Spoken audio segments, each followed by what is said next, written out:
Wilson. I'm sorry. It'll grow back. Don't apologize.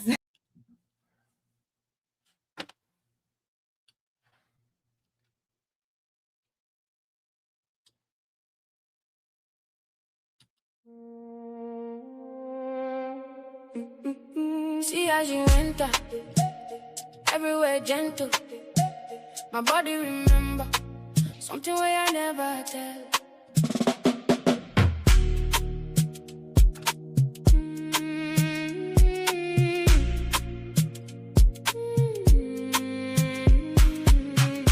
Everything's competition, so those be wishing Bobby Banger. Put niggas on a mission, bitches in the corner, hiding and sneak dissing. Now you they do me, do me, do me. Now you they do me, do me. So now you they hold me, hold me, hold me. I no feel leave, no feel go.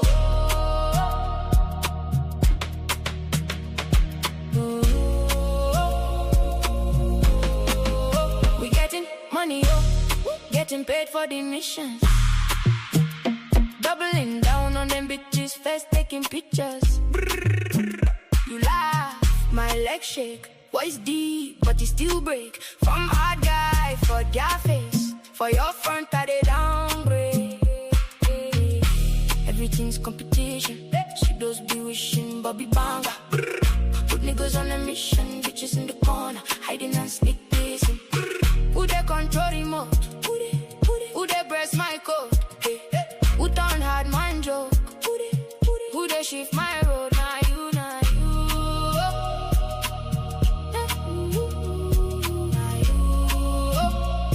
Hey, we getting money up, getting paid for the missions.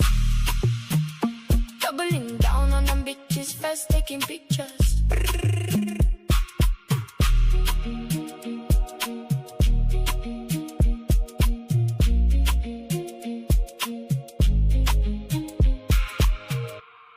Oh man, we got a good one today, man. Welcome to the interviews with the experts, man. We got Dr. Wilson here. Definitely qualified to have a conversation. I met him at a vaccine debate.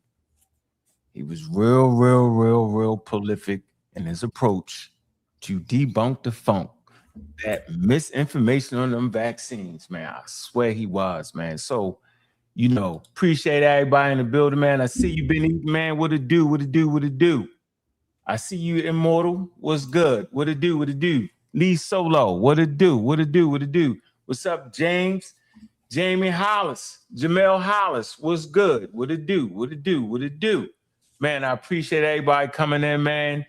So, you know, my man, he ain't got that much time. So what I want to do is I want to get right to it with the brother, man, and you know, so he can kind of express himself. How you doing there, Dr. Wilson, man? Appreciate you. You know, we all support your channel, Debunk the Funk, man. How you doing, Dr. Wilson? Appreciate it, Ankh. What's good, man?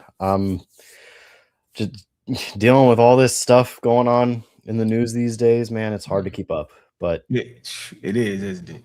It's just, you know, it's what it is with anti-vaxxers, and especially what's going to happen when they're in charge of our health organizations. We're going to get stuff like this, and it's just the same stuff but more annoying.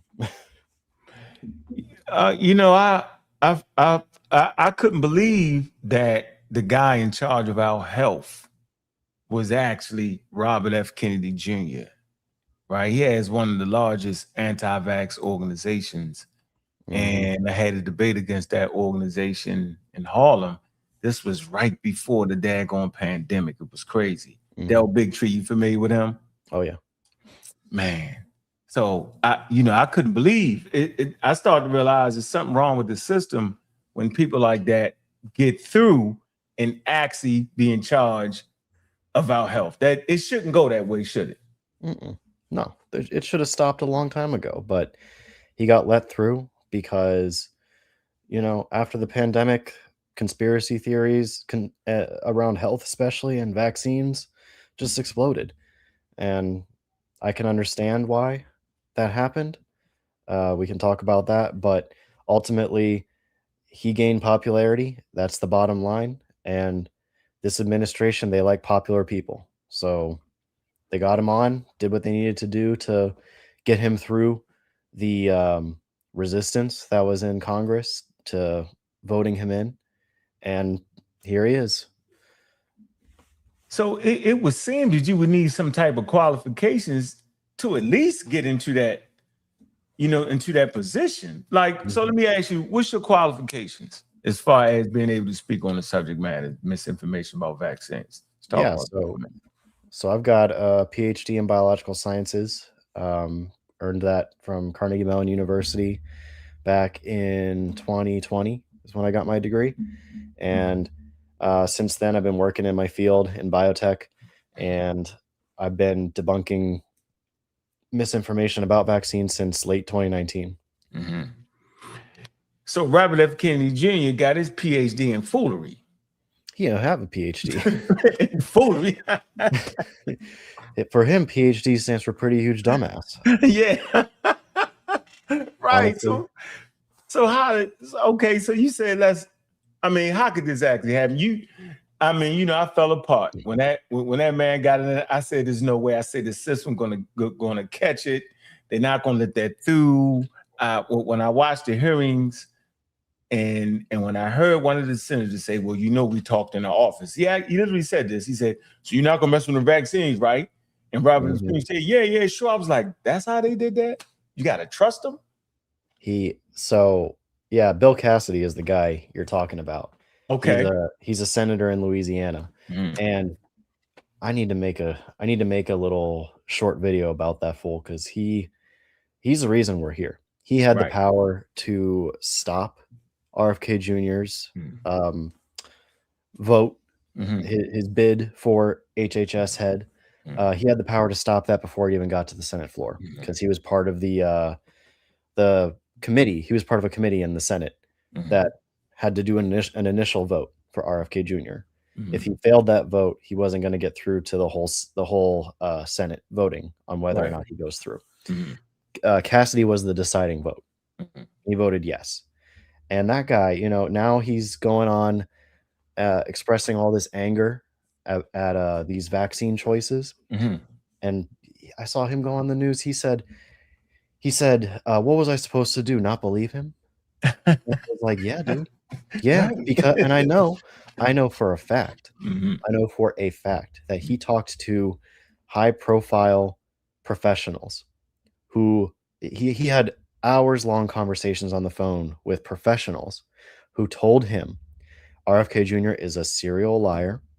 He is always been anti-vaccine. He is even an HIV/AIDS denier. This guy is no good. He is not going to listen to you. He's not going to do what's good for the people. He's not going to do what's good for science. Don't vote for him. And I know for a fact also that Cassidy expressed disinterest in voting for him in these conversations. But then my understanding is what happened. He had a meeting with J.D. Vance. And after that, he said that he was going to vote yes. So this dude, the senator, who is a medical doctor, senator in Louisiana, knows that vaccines are safe and effective, says so. He says it all the time. And he's mad that RFK is doing what he's doing now. He's now saying that, he couldn't have known, and that RFK promised him all these things, that he was not going to change ACIP. He was not going to change the vaccine schedule. He was going to follow the science. He knew that he was a liar. And I think what happened is he sold his integrity basically for political gain. That J.D. Vance had a meeting with him. Whatever was said in that meeting put his political career, his political backing from his party on the line. And he was like, okay, I'll let this guy through. And now here we are. Yeah, we're in the thick of it now. And hopefully the whole CDC thing, I hope that's going to get together. They have a new appointee at the head of it. That's a sister. I can't remember her name. Juju and that daggone chat gonna get me because I do not remember that sister's name. I literally just saw it like 30 minutes ago, but I don't remember her name either. Oh my goodness, Juju gonna kill me. Oh my goodness. Yeah, I mean, I hope that I hope she does a good job. I'm not. I didn't watch her confirmation hearing, her questioning. I saw some clips from it, but Okay. what I saw, I was like, I'm not going to get my hopes up. Yeah, I hope. Well, man, Erica. Yeah, Dr. Erica. I got it. That's the name, Dr. Erica. Yep. You said she's not gonna get your hopes up. Well, I hope. Well, goodness gracious, she's got to be. So you think so? It must be a lot of pressure, with Trump and them, and they serious about this. I think we'll take our time going forward to make sure we have right people in these right positions. Because now we see a lot of things occurring on the outbreak with the lettuce, worms coming back, just ridiculous stuff that we shouldn't actually have. So, all right, let's jump to the Fauci thing, Dr. Fauci. So, what did you think about those hearings? And for the other side, the pseudo side, right? Oh, he didn't testify. So why would you say he didn't testify? I know I understand why, but why do you think he didn't testify? I think his reasoning, which based on what he said at the beginning, is that he thinks that there's no point to him having these conversations with Congress. They're only out to get him. They're not out to get to any real truths. They're not out to like solve any problems. They only want to arrest him or convict him of something for the political theater. It's just political theater, right? It's all politics, is all optics. They want to make it look like they're getting the bad guys, and they're painting Fauci to be a bad guy.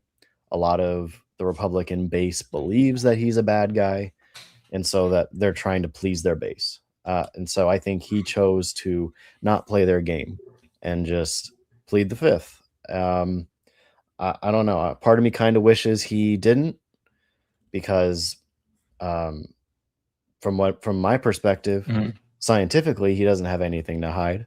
I don't know of any technical rules he could have broken that they might be able to get him on, but he chose to not play their game, and at the end of the day, I respect it. He doesn't deserve all this vitriol, all this hate coming his way. He was expected to be God, and he's a man, and so yeah, it's just the whole thing has just relitigated all the same wrong conspiracy theories that were perpetuated during the pandemic. Literally Correct. the same ones. Correct. So yeah, I think he just didn't want to play their game and didn't want to dance for them. So a lot of people are going to read that the way they want to, but that's what we got at the end of the day. Yeah, it was kind of like it seemed to be like a personal thing between him and the wild senator. Yeah, Rand Paul. Rand Paul, self-appointed, created a board for himself. This is stuff. This is the most ridiculous. His family is the board. Man, come on, man. So we think we dreaming of something, Dr. Wilson. I kid you not, man. Like, this ain't supposed to happen. So I think what this is actually showing us that the system that we're being governed under is kind of broken. I would think that. I would think it's kind of broken. It is. It's broken. It's not working for us. It's not working for the people. It's just all shows and theater and scoring points, right? It's more like a sports game than actually a conversation about what we can do that is best for everybody, So that's kind of how I see it right now. I mean, they're not gonna, honestly, what questions would they have asked and answers gotten by Fauci that would have revealed anything new about lab leak, about COVID, about all that stuff? He wasn't going to say anything that was going to change any of what is true, any of what we already know. So it's just they're just trying to score points and put on a show. Yeah, so I actually feel the same way. He already answered all the questions. He did his due diligence. He was in the middle of a pandemic, not only a pandemic, but but the pathogen he was going against was novel. Mm-hmm. So, you know, I heard, I forget the name of the scientist. He wrote, man, hold on, let me see if I can find that. Oh man, I can't believe I forget the name. He wrote, well, his daughter has Rachel's autism. No, Rachel. Oh, Peter Hotez. Peter Hotez, right? And he wrote the book on the vaccines didn't cause Rachel's autism. Yeah, Yep. that was a good book. But I remember listening to him at the beginning of the pandemic. He was like, well, you know, everything he said, don't hold me to what I say, because everything I say on Monday may change by Friday. Now the pseudos and the misinformed don't want to hear that. Mm-hmm. They want to know, they have religious thinking on the subject where, you know, everything has to be that. Mm-hmm. But in science, as we know, as you get more information, then things will change. You get more data, and the way you see the data, things will change, like the mask, right? You know, we start to recognize that first it was maybe things you're touching. They was learning on the fly in real time. So I just remember him saying that I'm going to, you know, it may change to hold me to it, but that's good science, though. Yeah.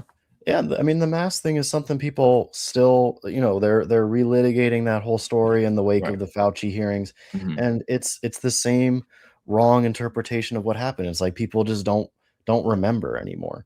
I mean, what actually happened was early on, and I remember thinking this because I remember thinking in the early days of SARS-CoV-2, I was like, man, this is just like SARS-1.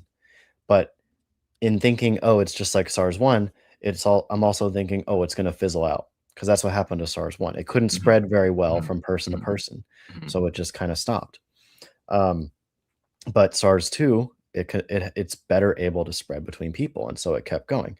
But at the time, when we didn't know which way it was going to go, the messaging was, don't everybody rush and buy masks and wear them everywhere, because we are going to then stress the manufacturing system. We're going to stress the supply of masks, which are needed for our first line medical professionals, right? The people in the hospital who are dealing face to face with this virus.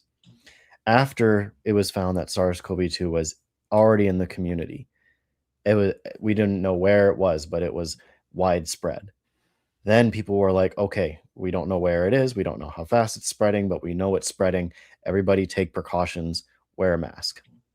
And also let's tap into our stockpiles of masks, which was a thing that governments had built up in pandemic preparedness. We have stockpiles of personal protective equipment. We don't want to use that unless we have to, right? So that was the messaging at the beginning. Hey, we don't know which way this is going to go right now. We don't think it's needed for everyone to wear masks, so don't wear masks. And then it was like, oh shit, it's everywhere.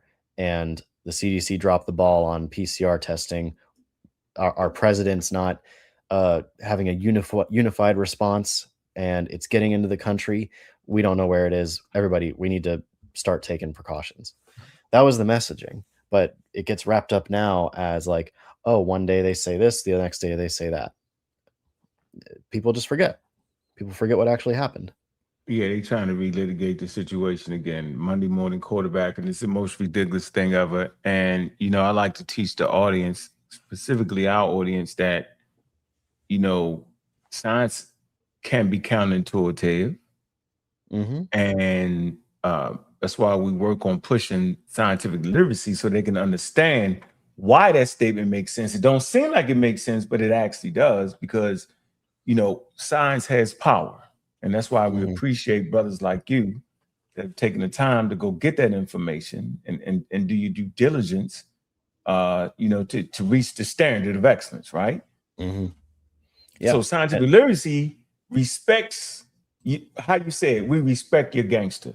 We respect the fact that you went and got that information and bring it back to us, right? But we respected your expert, right? Yeah. And you know, doing science and being a scientist, they're some of the most loyal people, because, you know, one misstep, you know, your career is done. You falsify those documents and all that, you know, you're done. Not like in other careers, you get 3, 4, 5 chances. But if you're found to be a flagrant, and misinforming, that's a Mhm. lot. And so that's why it's just important to respect that, because you have a lot riding on the line, man. Mhm. And matter of fact, I want everybody to make sure they subscribe to your channel, Debunk the Funk. I got that correct, right? Yep. Yeah, that's a great channel. We'll drop that link, and that's a great channel. We just appreciate you. So Fauci, they put him through the ringer. Mhm. All right, boom, we got that. So now the next thing that pop up is like they're hitting us all at once. So they tried to play the whole lab leak thing Mhm. as if it was a lab leak. And see, that's another one of those counterintuitive points.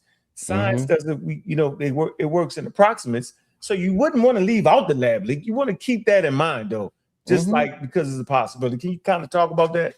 Yeah, and that's a topic that it's like I've met smart people who in my life who aren't scientists who talk to me and they say, "What is the deal with that? Is there any like merit to that?" Because it's confusing from their perspective, right? If you're not like digging into the data and really listening to the experts a lot, it can be really confusing because there is the Wuhan Institute of Virology right there in Wuhan.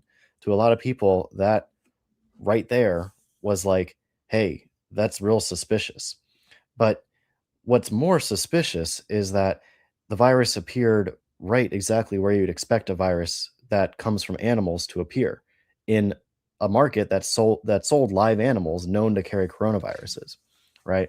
Like Jon Stewart has that rant on his show where he's like, "Oh, the chocolate factory is like the chocolate monster came from the same city as the chocolate factory," or whatever he said. I can't remember exactly what. But it's like, yeah, the chocolate factory is the market in that scenario. Like the lab was in the same city, but if it was a different city, you could probably find another lab that studied coronaviruses or had a lab at a university that did some similar work. But the point is, it's a confusing situation. But once you dig into the data, all the evidence points towards it came from an animal in a market where they sell animals, live animals, right? None of the evidence really points towards a lab, other than the fact that the lab is there, right? Right. So like, um, from the early days, we wanted to know like who's getting sick with it, right? That's real important. If you look at the earliest cases of COVID that were confirmed before anybody even knew it was going on, right? Because people say, "Oh, like after we knew there was a virus going around that was a coronavirus, people are going to start looking for an association with the market." But if you look at only the cases before we knew it was going on, almost half of them are directly linked to that market, right? And these are different hospitals getting people coming in, they're sick, they don't know what's wrong with them, they're trying to diagnose them, they can't find out any known cause of their symptoms. So they start saying like, okay, this is a mystery illness. What's your profession? Who are you in contact with? Like, and they found almost 50% of them had links to the market. And that's when those hospitals got together and they're like, I think we got a new unknown cause of pneumonia on our hands. We should sound the alarm. And that was late December 2019. All those an almost 50% link to the market, that's a big signal that you can't ignore. Meanwhile, there's nothing. No workers in the lab were sick with COVID that we know of. Correct. There were rumors, but those were unconfirmed. Uh, there was nothing linking the lab to those cases, which you would expect if it had come from the lab. The only scenario where, like, I've gone through this whole thing, like trying to like Doctor Strange, looking at all the possibilities. The only possibility where it would come from a lab and still make sense given what we know is if it was on purpose. If Correct. someone for some reason on purpose leaked a coronavirus like into the environment of that market. And we can't really say that that's what happened. There's no reason to say that. That would be pretty stupid to use a coronavirus that way. You can't even predict how it's going to behave once you release it. So it just doesn't make any sense. So that to me is the really strong evidence right away that it came from an animal market, right? And I made a whole video. It was like 40 minutes long, looking at the evidence of lab leak. I go through like those early cases. I go through the genetic evidence of SARS-CoV-2, how it doesn't match something that we would expect to be engineered. There's no evidence that it was engineered in the lab. I go through like what we would expect it to look like if it was a lab leak versus if it was a market. I go through like, we know that that market was illegally selling animals that were known to carry coronaviruses, and how all those animals were never tested. Right? That's another thing people kind of miss when they talk about it. None of those animals that were being sold at the time that COVID emerged were tested for SARS-CoV-2. Instead, the Chinese government did a big crackdown. They shut down the market. They took all the animals and culled them. They just killed them, got rid of them. Because from their perspective, remember, politics is all optics. They don't want, they don't want their huge exotic animal market, which is an $80 billion industry in China, to be associated with another coronavirus outbreak. It was a real kind of embarrassment for them when SARS-1 happened, that their meat markets were linked to this almost disastrous virus, right? So they didn't want this again, and they knew it was a possibility. So they just wanted to shut it down, kill all the animals, sweep it under the rug, make it a nothing story. But COVID had already gotten out. It was already in the community. They didn't do it fast enough. So we don't have those animals to test, but all the signs point to it started there. Yeah, and I think also when you look at the cases, you can see it moving away from the market. When they track the cases, you can see them moving, and you see them moving towards the lab. Now, if it came from the lab, you would see cases moving away from the lab. You don't. You actually see cases going in that direction. So that's that's another point right there. So thanks for explaining that to us. I think that's very interesting. Yeah, okay, so go ahead. Oh no, I was just gonna say the other thing is, like, remember, Wuhan's a big city. It's got like 10 million people in it. And if it came from the lab, right, we would expect to see some lab employees or someone who worked at the lab being sick. We didn't. The other thing is, we would expect it to, like, if it came from a lab by accident, we would expect it to show up in a population dense area of the city, right? Like a transportation system, or like some big indoor event. Like, someone from the lab takes it to one of those areas and starts spreading it. That's what we would kind of expect to see. But what are the chances that it shows up in literally the one spot in the city where you would expect it to be if it was animals? If it was anywhere else in the city, we wouldn't be having this conversation. We'd be like, okay, we saw it show up in this high population density area of the city. We don't know where it was before that. Could it have been from a lab? The conversation would look way different. But it was literally the one place where we would expect it to be if it was a natural origin, right? So yeah, it just, the odds of that, just by chance, you can't ignore that. Yeah, and not to mention, when you look at pandemics in the past, the information on that is scattered. It's not like you can find an origin of that's like one of the hardest things to do. So I don't know why people think they automatically supposed to know where it came from. But what we do know is scientists playing around with dangerous viruses, they don't want to infect themselves, first of all. Right? So to think that they in there mad scientists creating viruses that nature has not created itself yet is crazy. So, when you look at the virus itself, it looks like it's naturally created. You would have to be a super scientist, the best virologist or immunologist on planet Earth, to even construct such a virus. Would you agree or disagree with that? Yeah, it would be really hard to actually make a virus and have it do what you predict it to do. Like I've listened to flu virus experts talk about the next flu pandemic, which that's what virologists always worry most about, is the next flu pandemic, because bird flu, if that was able to spread easily through humans, we'd be in a lot of trouble. But they always say, I don't bet on flu viruses. They're hard to predict. So manipulating viruses in ways to make weapons out of them, it's not we don't know how to do that properly without the creators themselves also being hurt by their creations. It's not a very smart way to go about creating weapons. Yeah, it wouldn't make it's crazy. But I don't think people take all that into account.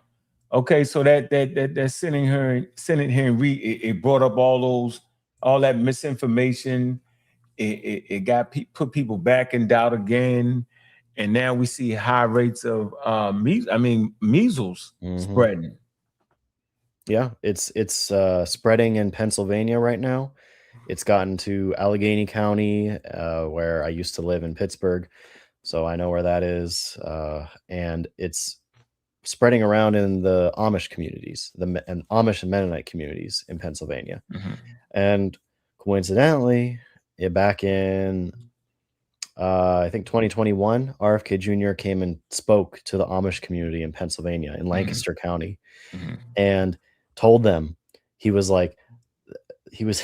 I was about to imitate his voice. Don't get me on there. But he was like, they can't stand that you're healthy, so they want you to get vaccinated. Oh wow! Like telling them that they shouldn't be taking vaccines. Wow. And now measles is spreading through their community. And measles, I'm working on a project right now where I was just reading about this stuff today.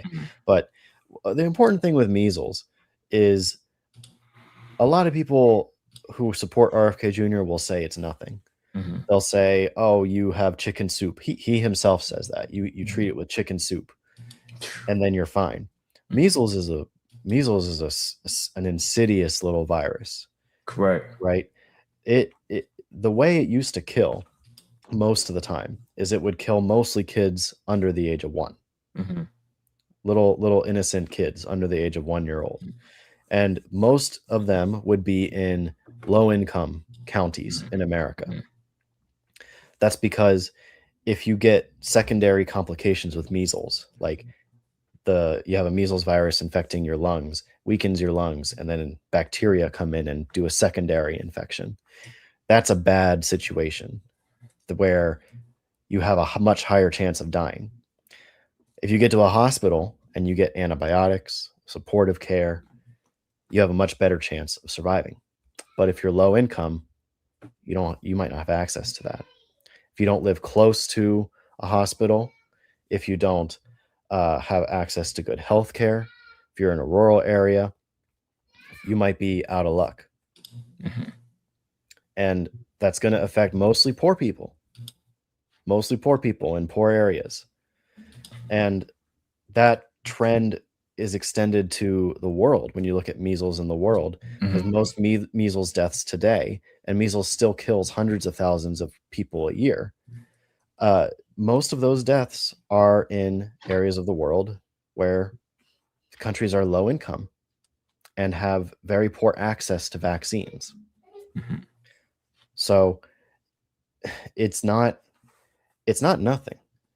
There's also the things it can cause after the infection. It can cause what's called measles immune amnesia. It can cause something called SSPE. These are things that are very serious and can happen after the infection that aren't talked about by people like RFK Jr. and anti-vaxxers. Yeah, some secondary diseases to come with that. Crazy. And you spoke of, I call it marginalized communities. Mm-hmm. I want to segue right there to this new order that was put out by Donald Trump. Call him Donald Trump. Play too much. That executive order, it literally, to me, when I read it, it targets marginalized communities. Yeah. The order to split the MMR into three different shots. Yeah. I mean, it doesn't make any sense. These people are there in that same press conference.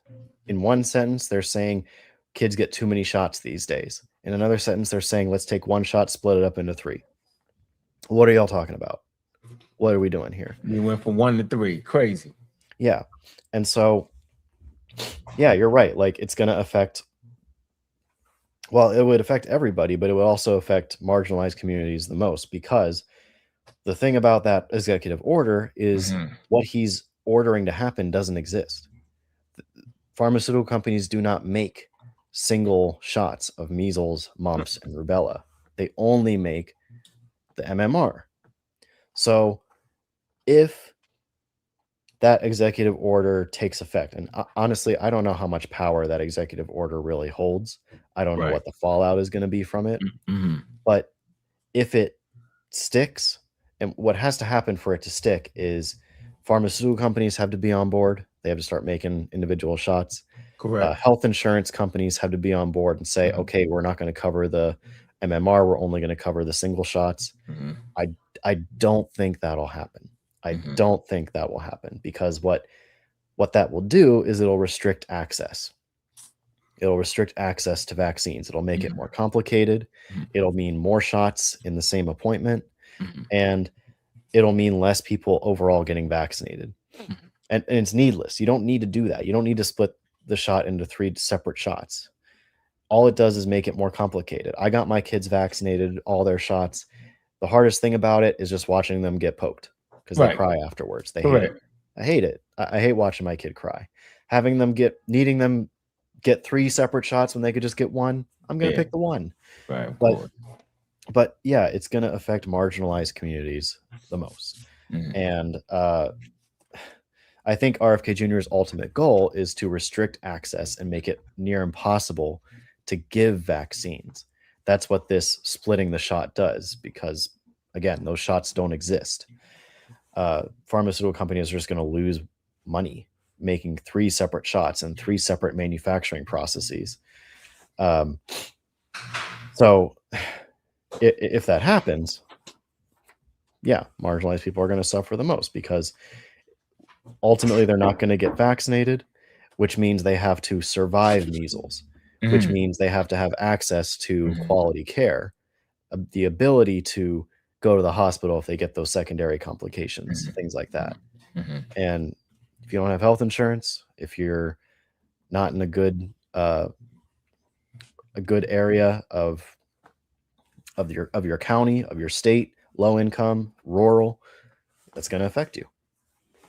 Yeah, you talking about taking off 1 time as opposed to taking off 3 times.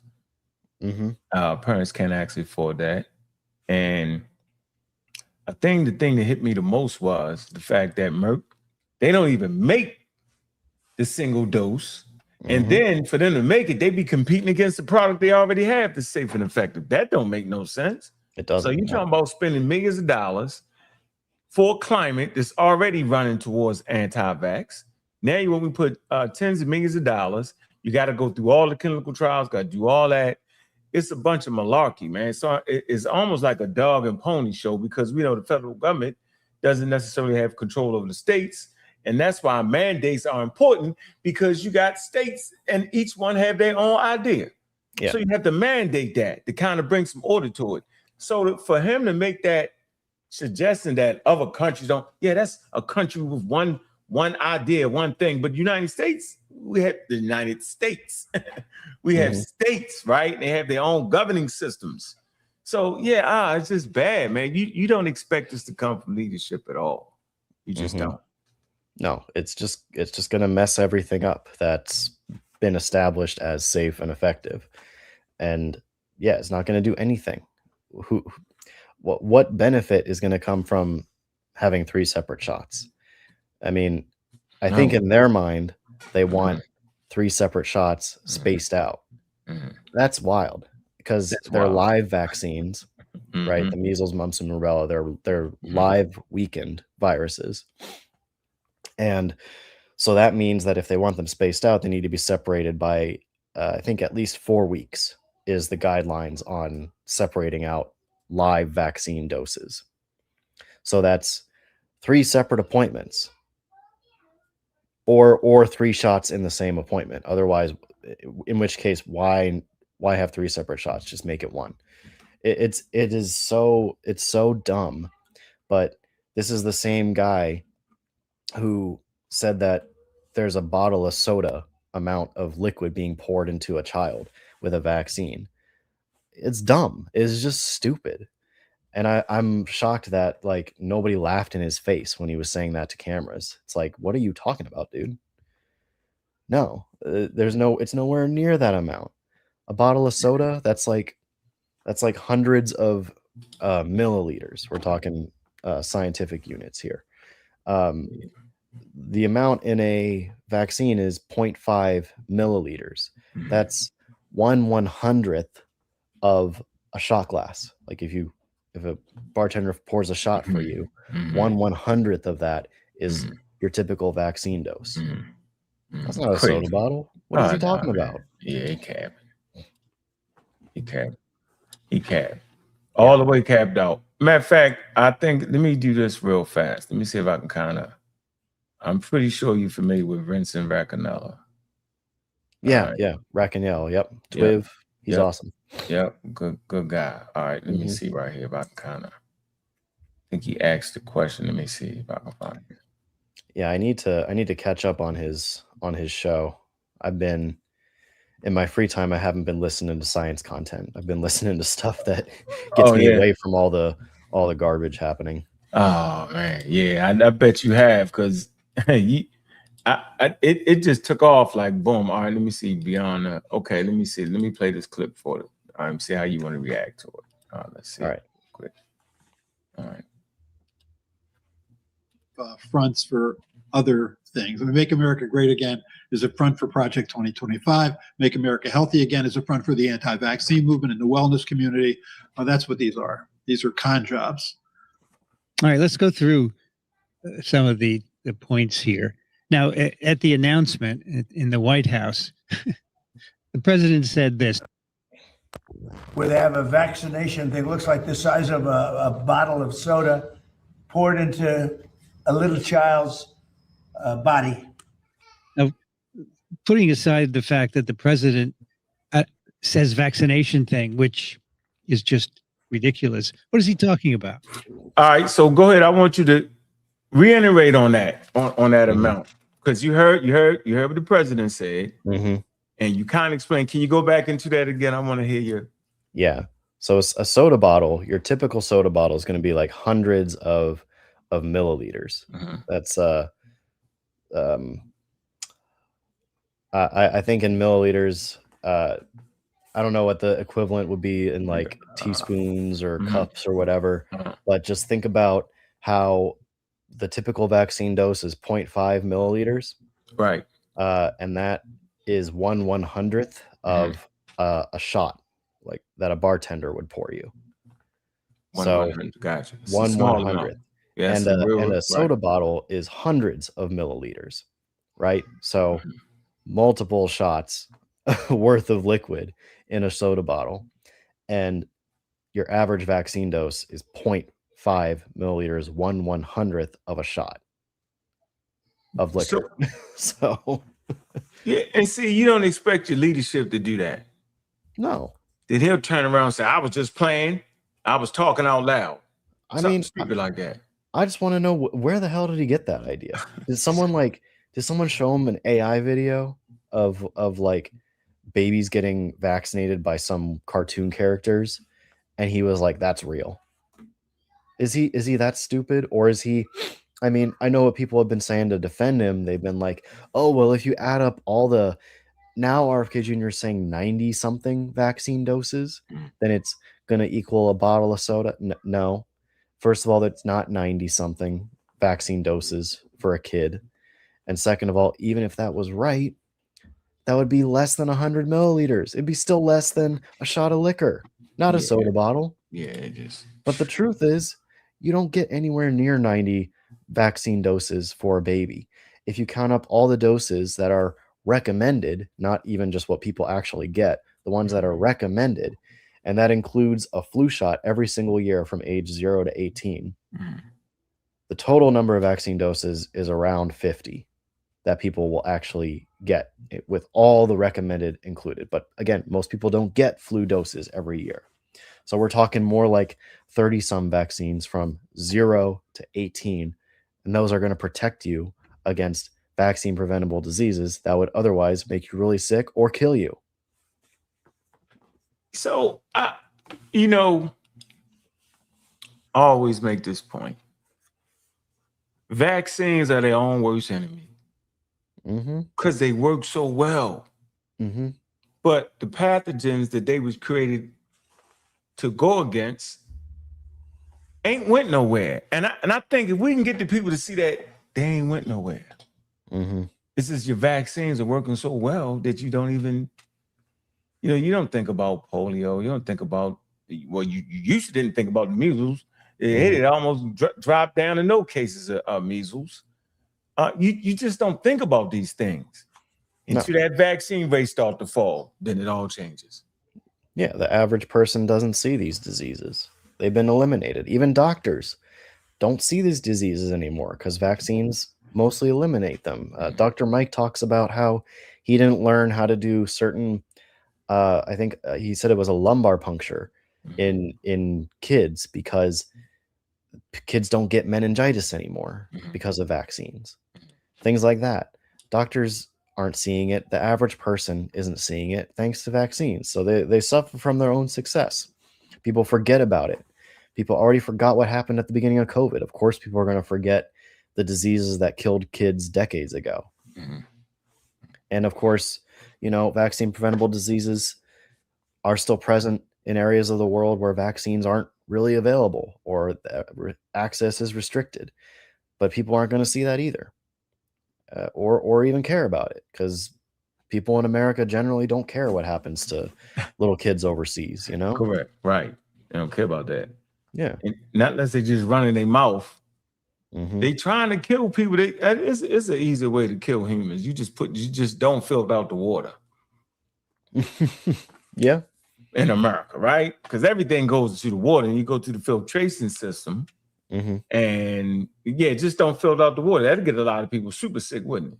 Yeah, if they want, if there's a they that wants to kill as many people as they want and they're in control, that's what they would do. You wouldn't even know about it until it happened to you. Man, you sure wouldn't. All right, so what I want to do is I want to give people a chance to ask some questions, man. Get you out here right around an hour. I know you said 2 hours, but I know you.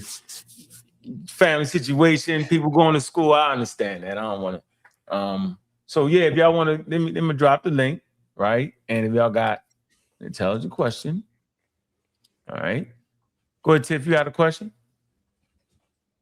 Yep, maybe one or two while people come on. Did you get a chance to tell everybody what your expertise is? You did earlier. Yeah, you missed it. PhD in biological sciences, studied molecular biology for my PhD, and now I work in industry, biotech. Wonderful.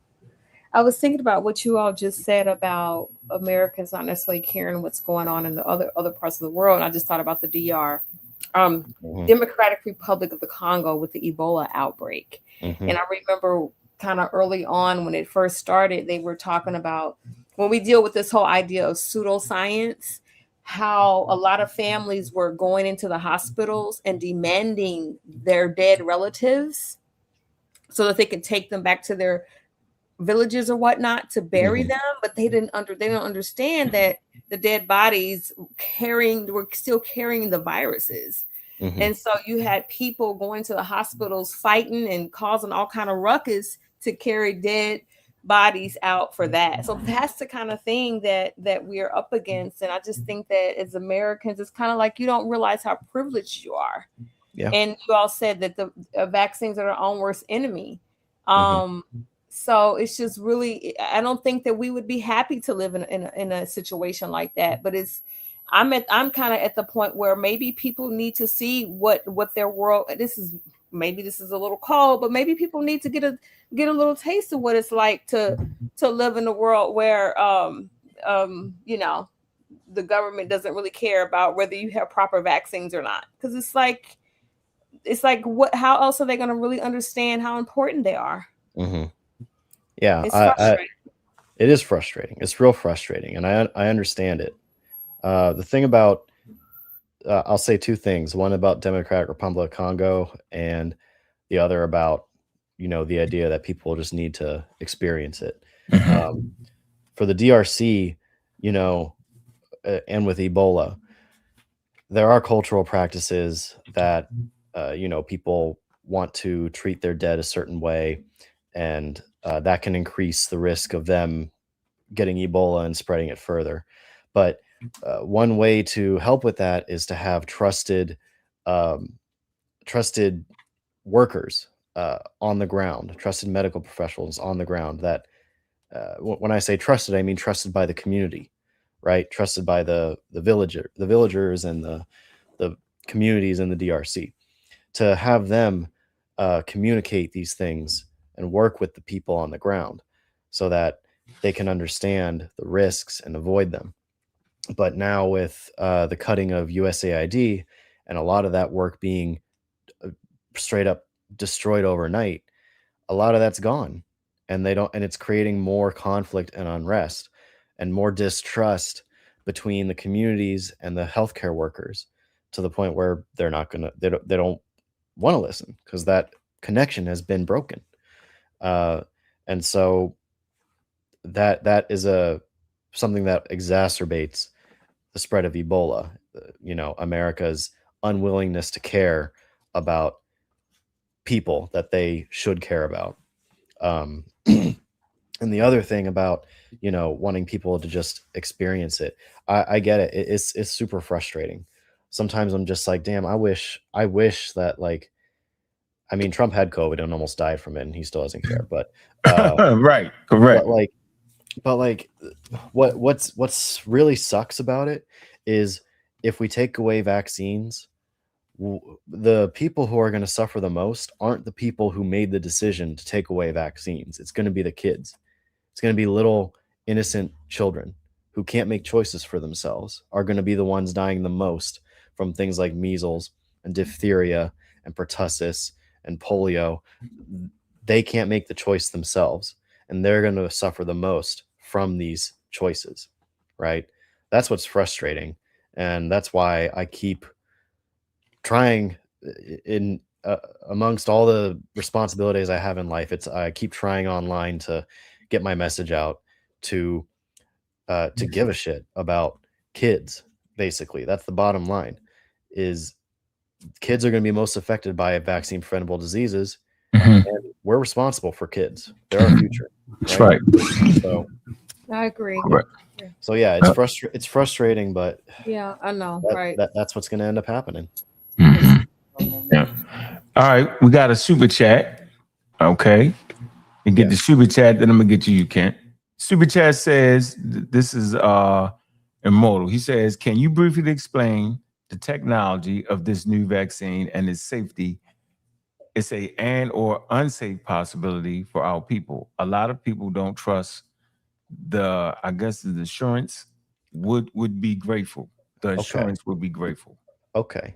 Are they talking about mRNA vaccines? Yes, I think they talk about that. Okay. If you're talking about mRNA vaccines, I would say that they are arguably some of the most studied vaccines at this point in the world.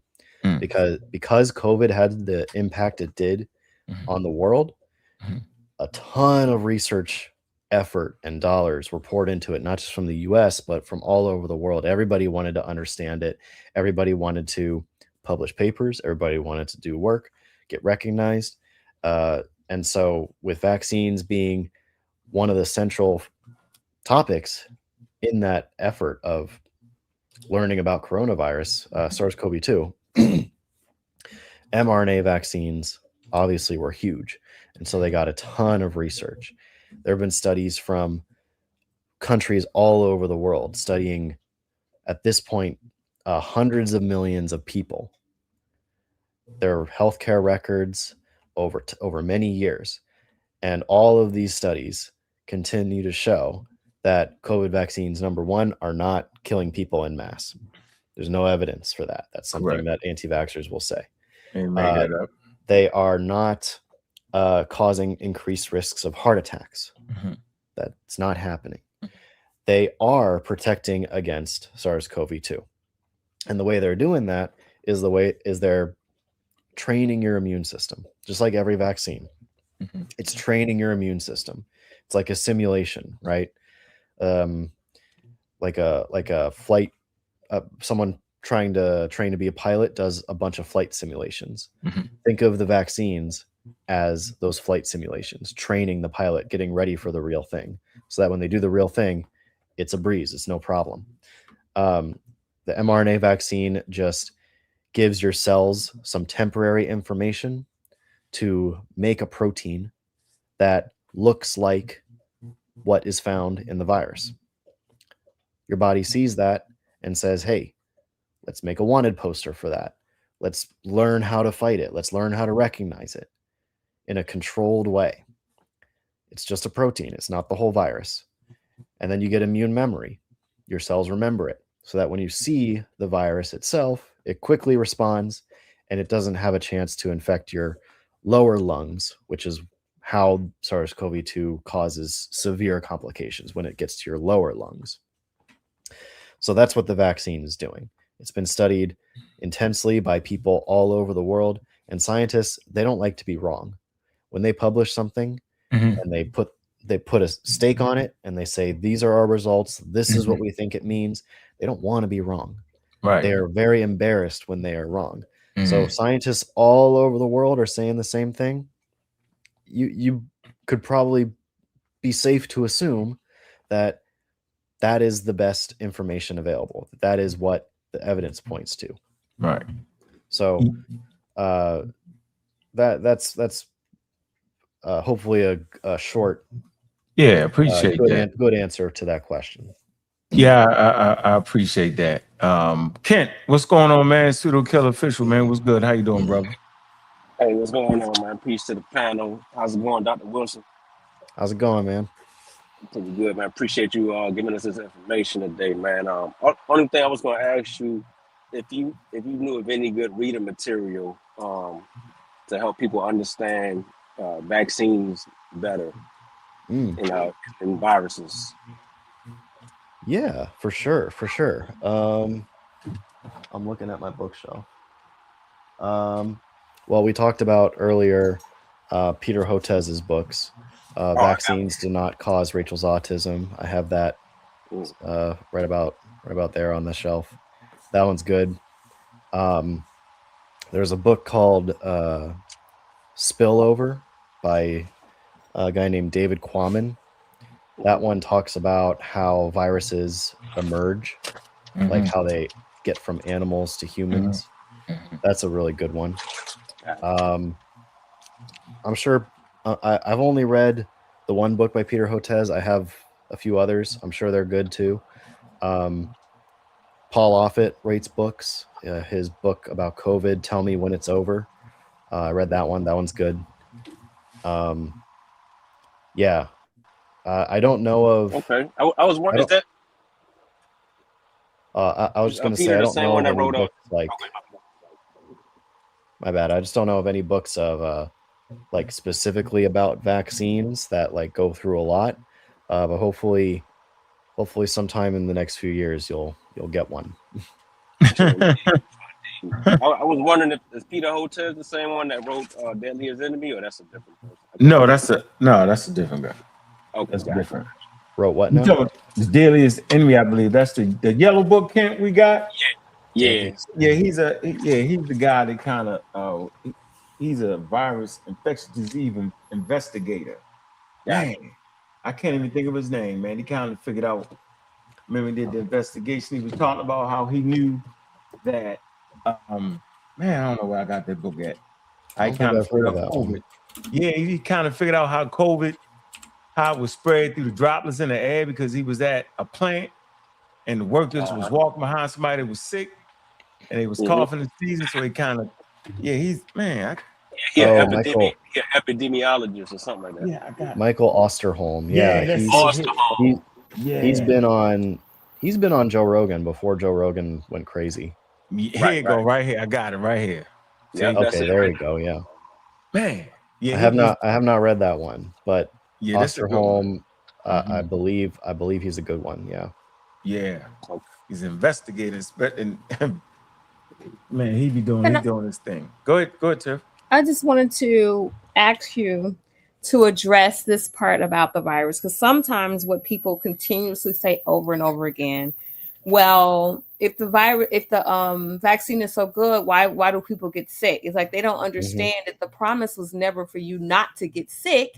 Not even a promise, but the idea is that you're less likely to get really, really sick and end up in the hospital, and then like your chances of getting really, really sick and possibly dying lessen considerably when you get the vaccine. It doesn't mean that you may not actually have an illness from it. Can you explain that? Yeah, for sure. That's something that I think a lot of people didn't understand during the pandemic, especially. And I get it, because our health institutions didn't explain it very well either. Vaccines, what's really important to understand about them is that their goal is to prevent disease. Like a polio vaccine, its goal is to prevent you from getting paralyzed by polio and dying from polio. A COVID vaccine, it's designed to prevent you from getting hospitalized with COVID and dying from COVID. It's not going to prevent you from getting infected, right? With polio, if you had some way to constantly monitor your body for polio, even if you're vaccinated, you're probably going to find it at some point. But if you're vaccinated, your immune system's trained. It's going to recognize the virus before it starts infecting your central nervous system and paralyzing you. And then you don't ever notice that you had polio.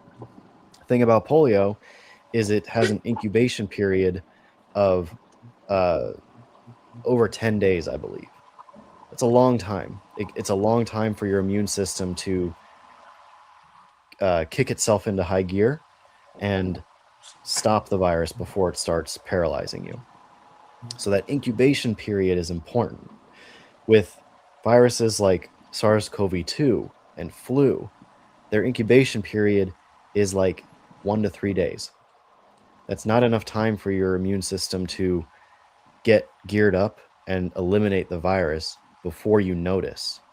So even if you're vaccinated for flu every year and you get the flu, it doesn't mean it didn't work. It just means you noticed you had the flu. It doesn't mean the vaccine didn't stop it from getting to your lower lungs and killing you. So incubation period and vaccines, it's really important for people to understand what vaccines actually do. Most viruses that vaccines prevent against have long incubation periods. Measles, 10 plus days. Polio, 10 plus days. Your immune system needs at least a week or so to, like, what's happening during that time is the immune memory cells are recognizing that there is a problem. And then those immune memory cells are dividing and creating antibodies and telling T cells to go to seek out the virus, right? That's the kind of stuff that's happening. But your cells don't move as fast as viruses in the case of influenza and SARS-CoV-2. But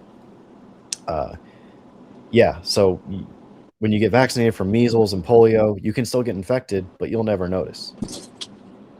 When you get infected with something that moves quickly, more quickly than measles or polio, you'll notice, but you'll have a better chance of not getting hospitalized or dying. Okay. Thank you for that. All right, thank Yeah. you. I had one more question. Yeah. So I heard you mention earlier the book Rachel, Vaccines Didn't Cause Rachel's Autism. A lot of times we get people saying that vaccines cause autism. What's usually your response when you encounter somebody like that? I tell them that they don't cause autism. And nowadays, I'll tell people, like, normally what they say is like, oh, the rate of autism is increasing. And nowadays I like to remind people or teach them about something called the ugly laws. Have any of y'all ever heard of the ugly laws? No, educators. Very interesting. So the ugly laws were laws that were in the UK and America, at least, that were basically to do away with or put away unsightly people. So it was like initially directed at like homeless people, lepers, like that kind of thing. It's like, let's get them out of public view. Those ugly laws eventually extended to people with disabilities or mental disabilities or people who were different, right? So we didn't understand autism as a spectrum back then. We were just taking people and putting them in mental institutions, or if they were like difficult, and not looking at them, right? That happened up until I believe the 70s and 80s. There was a lot of influence from the ugly laws where people were kind of just ignored who were different, and that included people who would now be considered on the autism spectrum. After those laws were mostly done away with and those mental institutions were shut down, because there was a lot of fallout of abuse and mistreatment of humans in those institutions too. One here in Pennsylvania you can read about is Penhurst Asylum. It's infamous. But after that, we started to understand a lot more about autism and the spectrum. And that's why not only do we see more people on the spectrum, because they're not stowed away from public view because of these laws, they are better understood because medical science is catching up to the fact that it's a spectrum, right? And so that's why we see more autism these days. It's a big reason why we see more autism these days. It's not because of vaccines. Vaccines cannot cause autism. There's no mechanism for it. There's no conceivable way that a child could get vaccinated and then develop autism. It's something that is highly genetic. When scientists do twin studies or familial studies to look for how strong of an influence genetics has on autism, it's consistently found at least 80 or 90% of cases involving autism are heavily dependent on genetics, right? So that's not something that can be suddenly changed by vaccines. And there's a lot more information that I could go into about how, as we grow to understand autism more, we continue to put more people into a category that could be considered non-profound autism. So people like RFK Jr. will talk about how, I mean, he's despicable. He puts people with autism in like one box where he says like autistic kids aren't never going to pay taxes or be independent. No, that's bullshit. Most people with autism are fully functioning adults, or perfectly functioning independent people. Right. And it's because, when researchers look at these categories that you can call non-profound autism and profound autism, where profound autism would be more on the extreme end of the spectrum where they might not be as independent. Non-profound autism would be like people who are just weird or normal or a little different, right? Most new cases of autism are in the non-profound category. So people with things like Asperger's syndrome, or on the more mild side of the autism spectrum. That's making up the bulk of the increase in autism cases. So if you don't have an epidemic of autism, vaccines aren't causing autism. There's like practically no argument for it. And there's no epidemic of autism. It's just we're understanding it better because we ignored it for decades. That's it. Right. Yeah, I find that to be very interesting how people, and I think I read an article that also talked about when they look in the womb and look at the fetus, they could actually tell which fetus would actually develop autism just based off the gray matter. I think the CAT scan or something like that, they could tell which one was going to, end up having autism. So this occurs way before any babies get vaccinated. It just so happens it starts to express itself during the time when they're getting their first, those other shots. So, and we're horrible as humans for making those types of determinations. Like we think it's safer to hold your baby in your arms in a car. Mother thinks it's safer, but it's not. No. It's safer to be in that daggone, it's more dangerous to go across the street with your baby in a baby carriage than taking a vaccine. So, man, it's crazy. So, Shazmo, what's going on? I would say you vaccine hesitant. I wouldn't call you anti-vaccine. Call you vaccine hesitant. How you doing, bro? I'm doing well. How are you? Doing pretty good. Welcome to the program. Okay, can you hear me pretty well? Yes, we loud and clear. You sound good. And I would say you're absolutely right. Vaccine hesitant because even when, in certain instances, I would say like the normal, your measles, mumps, rubella, what else? Now I was hesitant and I'm talking about even when I had my son, we got the vaccines, but then when I was offered to give him what's the if you can help me out, Dr. Wilson, what's the because at first out of Texas when Perry was talking about giving this vaccine, it seemed like it was mainly for women and they were trying to vaccinate the I guess the Mexican or Hispanic population due to I guess fibroid or cancer of the pelvic. Human papilloma? Yeah. Are you talking about HPV? Yes. Yeah. Yeah. So I was kind of hesitant of that, but I knew that, we transmit diseases and, my son wasn't active at the time. He was, he was not an infant, but because he had missed it because it wasn't really out 20 years ago, like in the doctor's office where your pediatrician was saying HPV. Then when he turned maybe 10 or 9, and I'm like, well, we'll wait on that. And even with COVID, when it first came out, I wasn't running, being the first in line to get the COVID vaccine. I wanted to see that first million, did okay. But I guess my question to you, or one question to you would be, do you agree that small samples of the global population do have adverse reactions to different types of treatments? Yeah, I mean, vaccines are not 100% safe. And there's a lot of work that goes into looking at adverse events, how serious they are, and weighing those adverse events against the benefits of getting vaccinated. So, but yes, there are people who have adverse events. Right. And then I guess I would risk reward. Right. I agree. One for the whatever. Hey, Shazmo, wouldn't you think a coronavirus is more dangerous than a vaccine, though? Go ahead, man. Go ahead. Things have to be tested. You get my point, though, right? Look, after being on the planet for over a half a century, and my grandmother suffered from polio, even though she lived to be 90. She had a limp.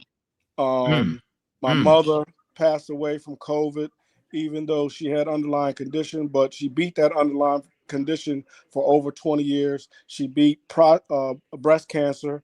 And then all of a sudden, she's on a ventilator for 21 days, and I got to watch her on her iPad as she finally passed away. Sorry to hear that, bro. vaccine. So I mean, from the COVID virus. That's crazy. That's But crazy. Was this yeah, before the vaccines came out? no, it was out, but she was hesitant, and it was probably out for maybe 6 months, and she was hesitant. She died in 21. And she, Yeah. now I Yeah. got, You know what? If you are my friend, I would say something. Since you're my friend, I'm gonna lay off you, bro. I'm gonna lay off. I got COVID. Hey, Dr. Wilson, I ain't gonna do it. I ain't gonna be my normal self. I'm gonna get off that. No, I feel you. I'm sorry, Shezmu. My mom's getting older, and I think about the future a lot, and I think about whenever she's gonna be sick towards the end, and if I couldn't be there with her, I'd be devastated, man. So I'm sorry. Yeah, that was a tough time, but I contracted COVID in around January 6th, and I decided, and just getting off vacation from work, and decided to go back to work sick. And the book that you showed triggered something. That's why I jumped on the panel. The one that was talking about the virus somebody coughing and sneezing, and it going through the air. I'm on the second floor. I'm staying in my office, coughing and sneezing too, and went through the ventilation. I got the whole first floor sick, and I stood and I went and sat at somebody's office door, and they're deep in their office and coughed there, and they got somewhat sick, not as sick. I've seen it firsthand. I've had it 3 times. Now I didn't jump, like I said, I didn't jump on the vaccine right off the bat because I wanted to see how everybody else dealt with it. Really? Yeah, because AstraZeneca, there were some things going on with, Hey, Shezmo. Now I can just let me say this, man. Go ahead. You can say pseudo. You can do it. Go ahead. No, I'm not saying that. We got Dr. Wilson on here. I would never put him in that situation like that. I respect expertise. I'm just simply saying, as many shows as we've done, I thought I had at least convinced you. You know what I'm saying? Well, you could pass this good information on. What? I had no idea that you was waiting for. What was you waiting for? Like the virus itself was there, and we knew that the effects of the virus is more harmful than the effects of any vaccine. That's the real point that I thought we made. That, let me you know what I'm saying? Myocarditis, hold on, right? Infection of the heart that happens at a higher rate with coronavirus as opposed to vaccines, right? Anything that you can mention that the vaccine could do to you, coronavirus is double, triple that. So at that point, even for the ignorant amongst us, it's easy to weigh the odds right there. But I get it, though. I get it. Let me tell you why. Dr. Wilson, do we say that COVID-19 was a novel virus? It was new. Mm-hmm. Right. Mm-hmm. And I understand that RNA technology was being studied for about 10 years prior to it coming out. 60. Okay. Yeah, 60. Go back, but I mean, really, research. I think that from 1990, no, from 2000 to 2010 to 20 was really when they were pushing hard and trying to understand it. Because it was sequenced. Chinese had it sequenced, and then they shared the technology, shared the sequencing. They already had the technology, but shared the sequencing. But because it was so fast, and somebody put in the chat warp speed, the whole, and then the misinformation that was coming out at the time in 2019, because we know same people that were in office are in office today. So that's why I was hesitant. Not that now, if it was polio, measles, mumps, that's been tried, true, and tested. It's like the Ozempic. Diabetes individuals have been taking that for years and successful. So when it came out for weight loss, people were want to take it for weight loss. I didn't have a problem with that, even though it takes it away from those that the shortage begin to happen. But I wanted to ask Dr. Wilson one more question before I get off. What is the reason for the government having put away monies for those that believe or go to court and say that their child, before the vaccine, they got their vaccines done, their child was fine, but then after they got the vaccine, for some reason, whether it was because of or not, and then the child was going to get, whether it's autism or whatever sickness they receive. What is the reason for them to have that? Are you talking about the vaccine injury compensation program? Yes. So that's something that is not in every country. Not every country has it, but most countries vaccinate similar ways. But with America, we're litigious. What happened there is in the 80s, there was a vaccine documentary, like what you would call modern day, like YouTube conspiracy documentary, that scared a lot of people. It was called DTP Vaccine Roulette. And it was over concerns about DTP vaccines, which we don't give anymore. We give DTaP, at least in America.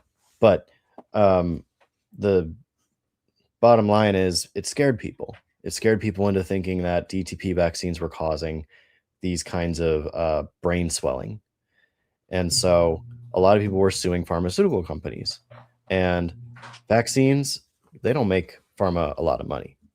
They are a small fraction of pharma's total profits every year globally. So there were the pharma companies that were making DTP vaccines at the time were like, we're getting all these lawsuits. We're wrapped up in, our lawyers are getting wrapped up in it. We're losing money.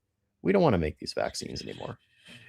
And so the government said, no, we don't want you guys to stop making vaccines. We don't want people getting sick with diphtheria, tetanus, pertussis. So they created the Vaccine Injury Compensation Program, which said that if a parent thinks that their child was hurt by a vaccine, then they come to us. And it's a program that is funded by taxes on pharmaceutical vaccine sales. So every vaccine that the pharmaceutical company sells, it's taxed, and that fund goes into this program. If the parents think that the vaccine caused an injury in their child, they can go to the Vaccine Injury Compensation Program. There's a special court that will examine the case and decide whether or not a vaccine maybe could have caused the injury.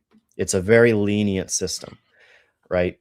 And then if they decide yes, then that family is compensated. Most compensations that are given out every year are for shoulder injuries.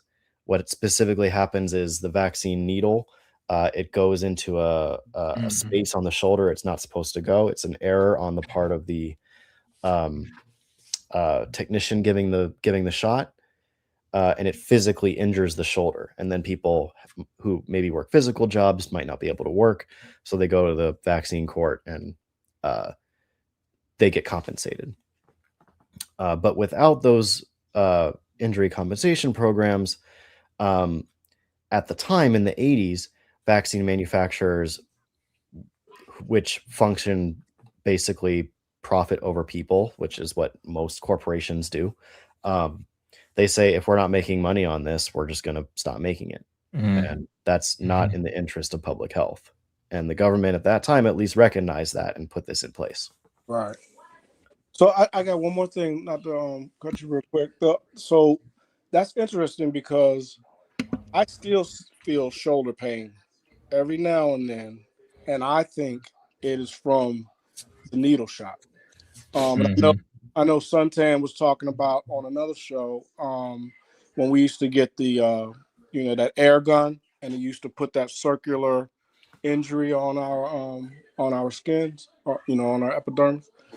But I wanted to ask this: why isn't COVID still running rampant? Is it because of the people getting vaccinated, or is it because of herd immunity, or a combination of the two?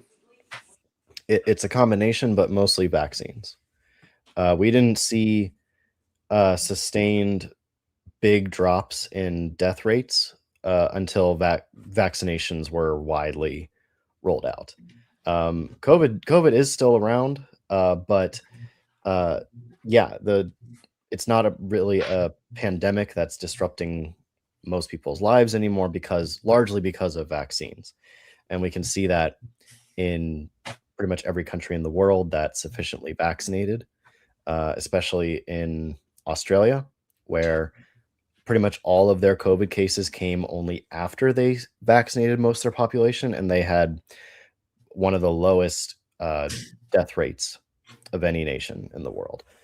So yeah, it's mostly because of vaccines, but population immunity overall is what's preventing it from being what it was in 2021, 2022.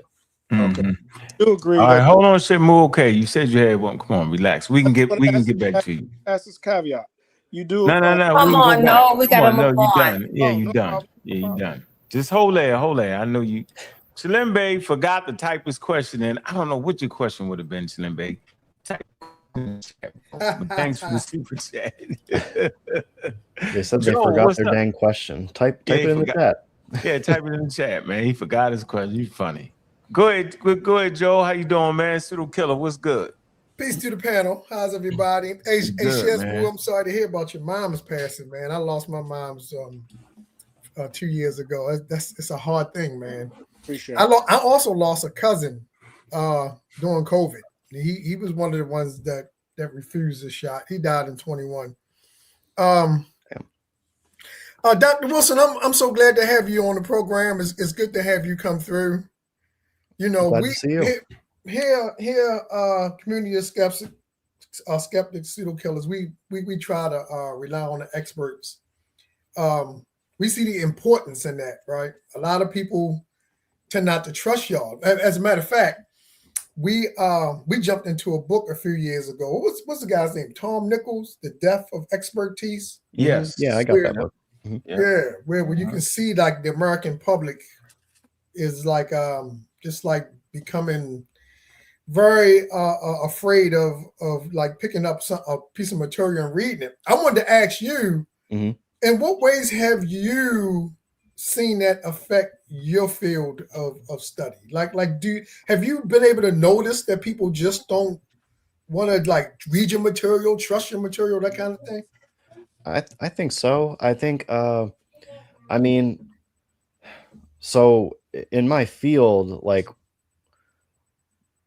I work with scientists, right? Most scientists are interested in reading each other's work, but online when I'm doing my debunking stuff and I'm looking at what's out there, I see a lot of influencers just saying stuff, you know, and they don't have to be an expert. I think so. To answer your question, I think mostly what I see is like the online space being affected by this, like this aversion to expertise, right? Because people will see a story that they like, if it's from an influencer they like, or if it's just something that like resonates with them. Maybe it's true, maybe it's not. It doesn't really matter as long as it feels good to them, and it can be said by anybody. It doesn't matter if it's an expert, and they won't seek out expertise to confirm or deny whether or not whatever they just heard was true. Right. I see that just a lot online. I don't have any data to back that up, but I think that is generally what happens a lot, where influencers don't know shit about what they're saying, and they just say it, and it goes wild. That's what Joe Rogan does. That's his whole business model, right? Right. Yep. So you know, I got a good example that you can speak on. Put your thinking cap on. So remember when you know, like RFK, you know, his big thing was the autism, right? And you know, some people will say, well, oh man, you know, those areas that are the heavily vaccinated are the areas with the most autism cases, right? And so him not being, somebody who knows anything about, this kind of thing. He just says, "Oh, look at the correlation." You can tell people, you can tell it's the vaccines. So you know what I would like you to do, because that is one of their what they feel is a strong talking point. They feel like where they see a lot of vaccinations, they see a lot of autism cases. I've read some articles on it. I wanted to throw it out there to you, and because let you kind of like break it down. Like, why is it that there is that correlation? Why is there a match that, for instance, if you were to Google it, it'll say northeastern states are the most vaccinated, and then if you say, well, who has the highest autism rates, it'll say Northeast America. You see what I'm saying? So they run with that and mess people's minds up. So like, how would you explain to somebody why you have that? Yeah. I mean, I think the correlation, if you can draw that kind of correlation, it comes from the fact that areas that have a lot of vaccination are probably going to be have good health infrastructure and have good public health.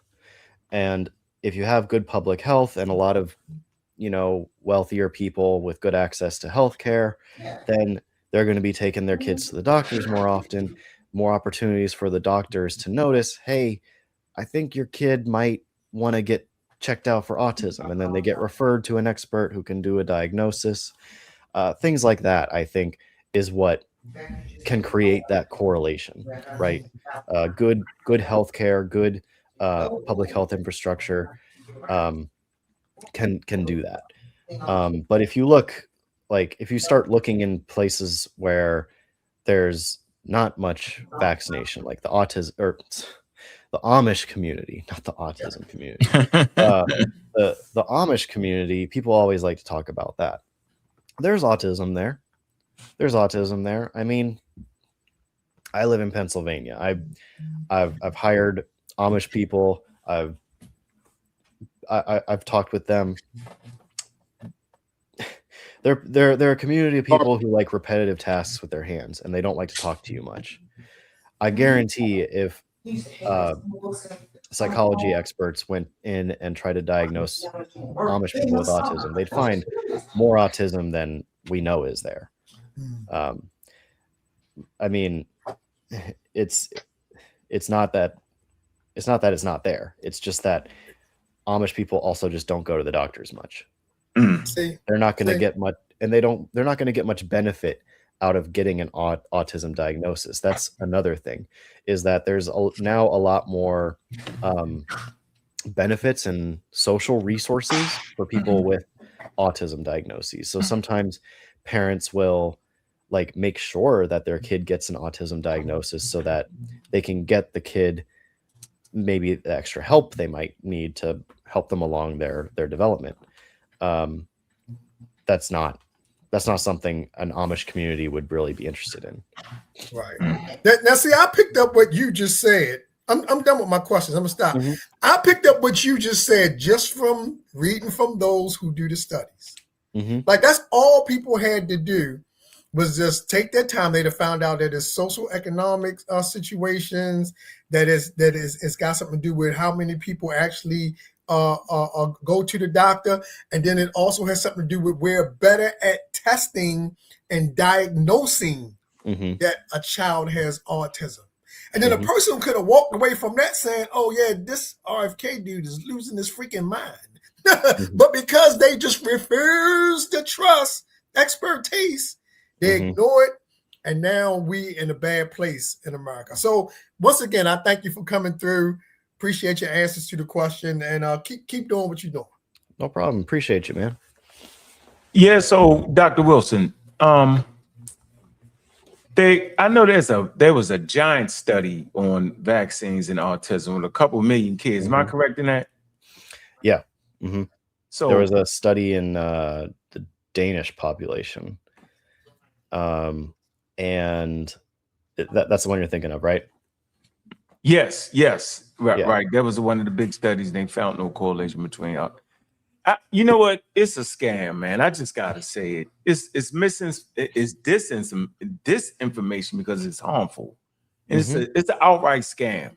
You can't find a scientific paper. You had that one paper that was retracted, and there's just no work on that. There's no verification on that, and to accept that is completely ridiculous.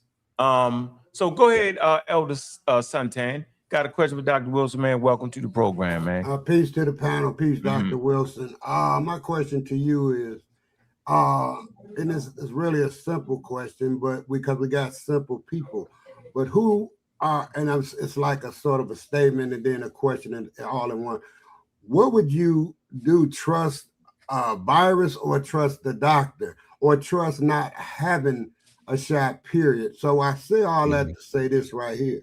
I think propaganda is what scared people off from that shot, because I live here in Detroit and people was dropping around me, from it. So my question to you is, because I know you probably don't, you might have them, you might not, but the numbers, I'm just going to use Detroit, even the numbers in the city would prove that the vaccine was more efficient than not taking it. You don't need the numbers per se to say that, hey, man, the vaccine killed so-and-so and so-and-so and so-and-so. You can't do that. I'm saying on a level playing field, that wasn't even the question. We just was saying, like, it's a lot of people in these hospitals being carried out the back door that's dead, that didn't take the, that they didn't say they didn't take the vaccine. They was just dying. So my question to you is, do you think it was the propaganda that scared people off, or it was just,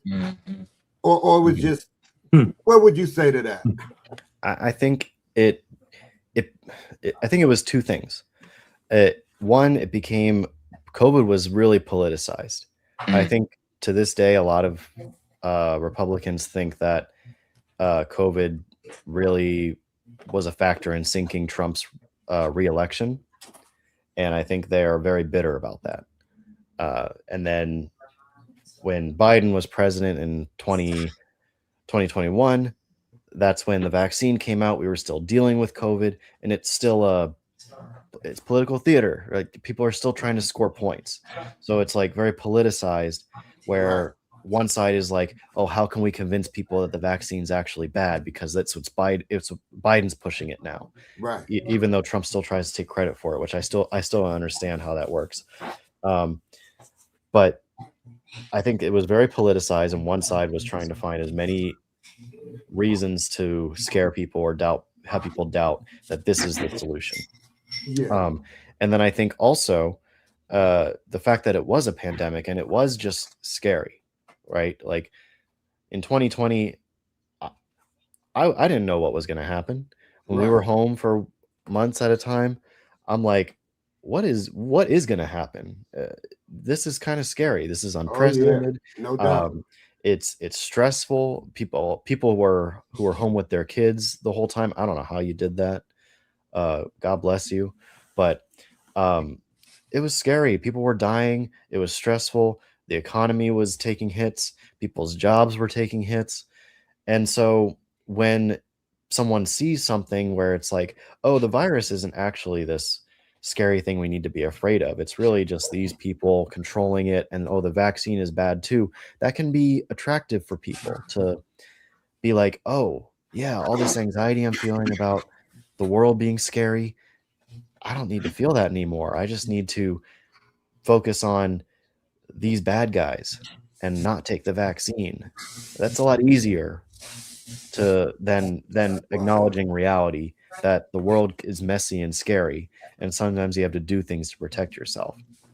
Yeah. So I think those two things, like the politicization of propaganda and just the general anxiety that people were feeling, made them more likely to gravitate towards like conspiracy thinking and doubting experts. Absolutely. Yeah, that was my question, seeing that you are an expert, because you had to deal with these people who was reluctant to do it. And I think just my personal thoughts that they was playing Russian roulette with Yeah. their life and someone else's too, because they made this statement, well, I ain't got to take it. I'm not hurting nobody. Yes, you are, because if you going out and you infected, then you putting your problems to somebody else who, you know, who's not even, you subjecting your problems to somebody else. So that was just my question, because like I said,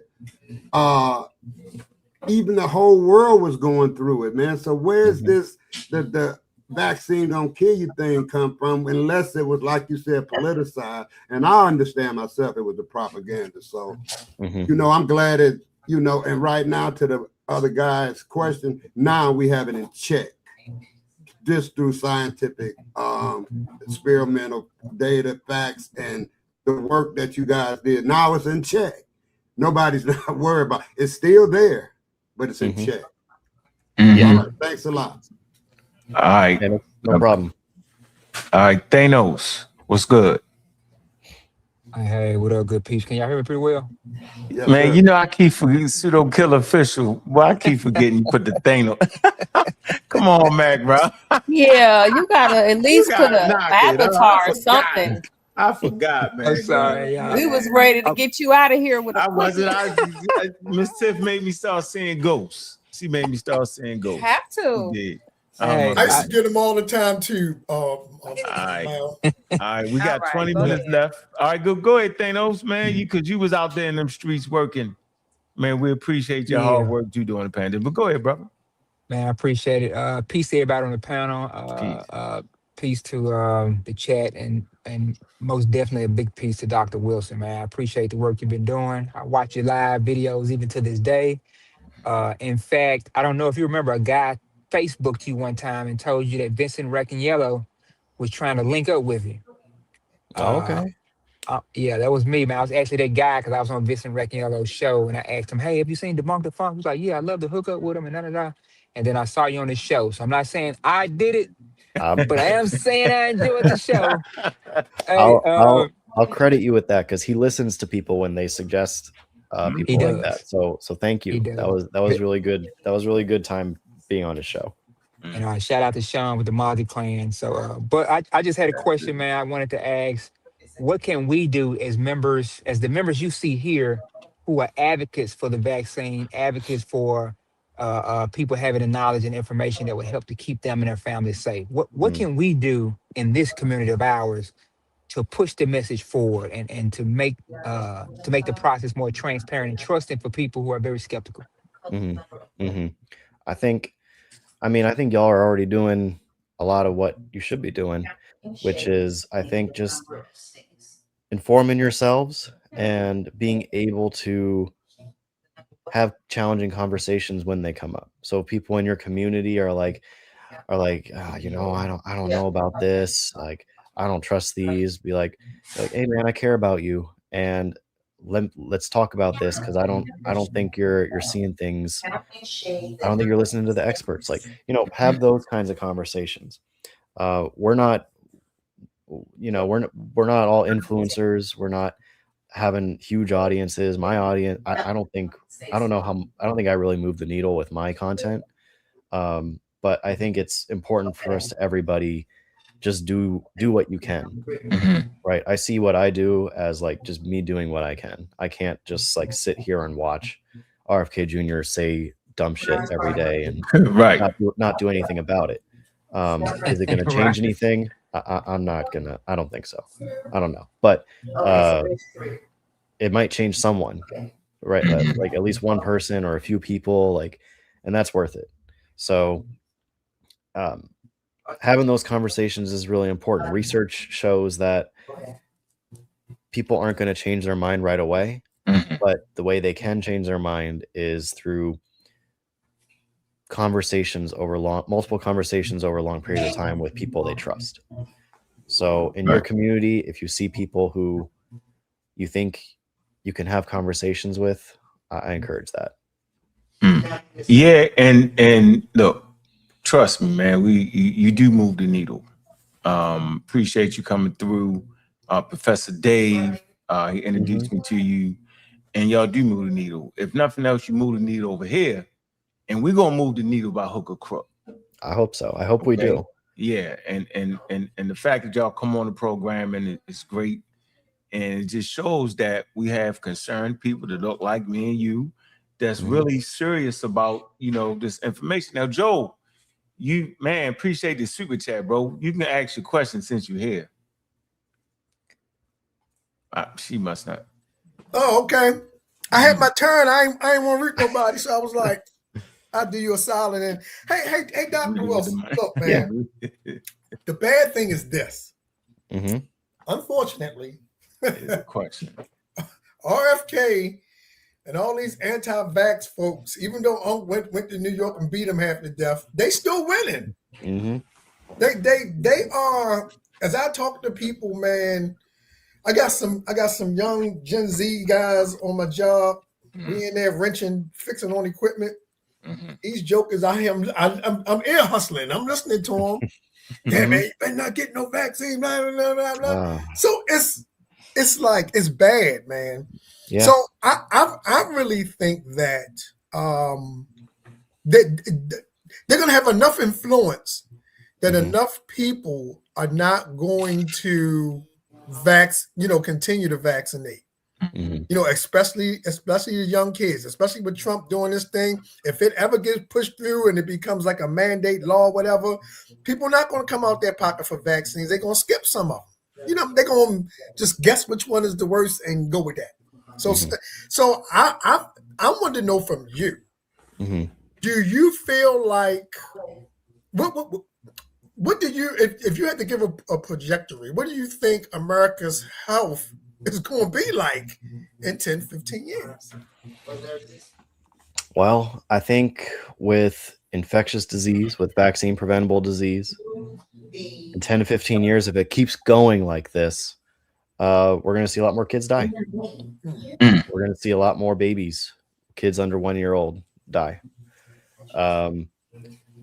And it's frustrating because you're right. Like they are winning right now in the sense that they've gone from like fringe, like in 2016, the anti-vaxxers were still fringe, to now running the biggest funder of biomedical science in the world. NIH is the biggest funder of basic biomedical research in the world, and they are running it. That's crazy. So they're winning in that sense. And I think it's because right now, a lot of people learn through social media. A lot of people get their views and their takes and their information from social media. And anti-vaxxers they've been preparing for the social media game for decades. That's all they do. They don't have to work in a lab. They don't have to work other jobs. All they do is try to convince people that they're right online. That's their job. And so when COVID came around and everybody was online, that's when they gained a lot of popularity and power. And scientists, we're not trained for that. We're not trained for keeping your attention on a screen. We're not trained to explain complicated things to a non-expert. We're maybe trained to explain complicated things to like the person in the lab down the hall or the other colleague at a conference. We're not trained to explain it on the news, on the media. And so they're winning the information game because they're able to say things that resonate with people and things that make people feel like they're learning quickly. And it's easy to do that with lies. It's harder to do that with science. So in 10, 15 years, if it keeps going like this, it's not going to be good for mostly little kids. If we have another pandemic, it's going to be really bad. Another pandemic that's as bad or worse than COVID, it's going to be really bad. But I think in 10, 15 years, I hope it's going to look different because right now there are a lot of scientists who are recognizing like we got to be influencers now. Like we don't want to, but we got to be influencers now. And we got to start trying to enter the information space online and get people's attention and teach them good information, the right information, teach them how to think critically. There's people, you know, not just me, but there's lots of people popping up on Instagram, on TikTok, who are, I think, doing a good job of that. And we need to do better. We need more of us. And I think we're starting to get into the game that the anti-vaxxers have been in for a while now. So I hope in 10, 15 years we'll be doing even better. And maybe we'll be able to have somebody, a reporter or a scientist or somebody, challenge RFK Jr. to his face the same way me and Dave did to Pierre Corey and Steve Kirsch. So I think we need more moments like that. We do. Like, keep hope alive. We're trying. Because, like, for example, when RFK says like there's 90 some vaccine doses for kids, I need a reporter talking to him to be like, hey, I have a vaccine schedule right here. Can you count how many vaccines are on it? Just count it for me. I need someone to do that, because it's like he said it multiple times in front of people, and it's just a straight up lie. Capping. Straight capping. And it's so easy to call out. And I think you need moments like that where a reporter or somebody, because I don't think he's gonna debate anybody who he thinks is actually gonna embarrass him. But reporters can do that.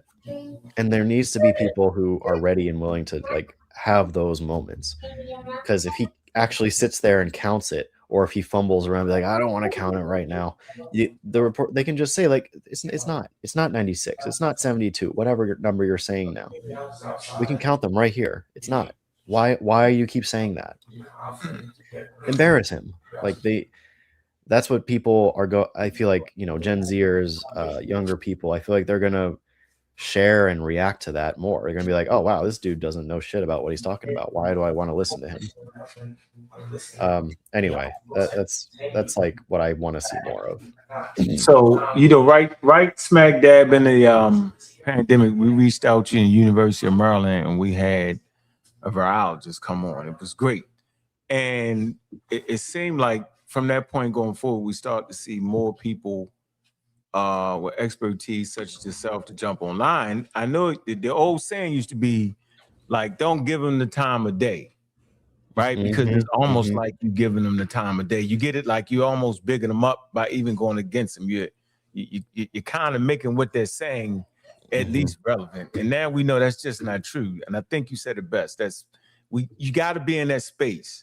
Yeah. And we try to hold down the fort until the experts come. Boy, them doors be busting though. We holding it tight, but we always preach like this guy right here. You know him, Del Bigtree, right? Let's see. Terrible guy. His own 18-month-old son, he suffered neurological brain damage, and both boys, the two of the boys he tested on, died of tuberculosis before the age of 21. It's not 55, 21, as I said, early 20s. And the argument is that neurological disorders is the conversation. Autism is a neurological disorder. And when you talk to doctors that specialize in it, it's a behavior. One mother put it best. She says, vaccines don't cause autism. Vaccines cause brain swelling, encephalopathy, and the resulting behavior that comes from that can be autism. It can also be schizophrenia or many other neurological disorders. So what happens is the brain swells from the vaccine. It's written on the insert of the vaccine itself. All you have to do is ask your doctor, say, can I read the insert that the manufacturer wrapped around the vaccine itself? And you will see encephalopathy written on many of the vaccines, meaning it can cause brain swelling. If your baby's brain swells, it can result in autism. So my point being, we don't know because they didn't do a good diagnostic back in 1970. Man, he capping.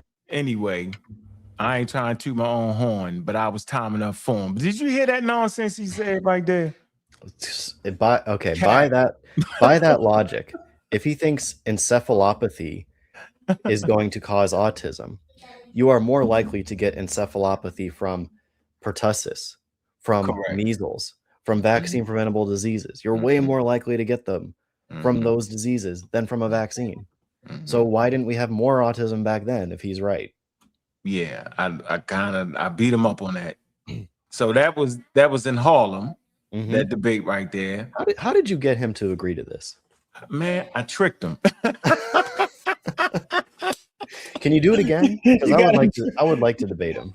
I think after that, when it was packed in that building, and man, I don't think they'd do it again after that.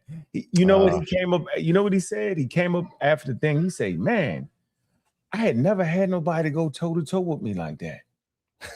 Because he stood up, right? So when I got my turn, I stood, and we just went back and forth. I mean, look, I wasn't as prolific as y'all was in the debate I seen. Y'all was pouch, like, you know what I'm saying? I was just getting into it, but I had enough to know he was capping. He probably thought he would have an easy time. He did. So, but he was wrong. He was wrong. See, he didn't know it was people like me hanging around. All right, man. Look, we at the end of it. Look, Dr. Wilson, we appreciate you. Let me read this. Sirius B. He say, right with you, Joe. He wanted to match you. Appreciate that, man. Appreciate that. So, yeah, Dr. Wilson, man, I don't want to keep you past your time, man. I really enjoyed this interview, man. Hopefully you can come back again sometime. Of course. And, you know, I really appreciate you being just in our corner, man, coming through for us. And, you know, we really appreciate it. It's needed. And we're going to stay tuned into your show. You can catch him on Debunk the Funk.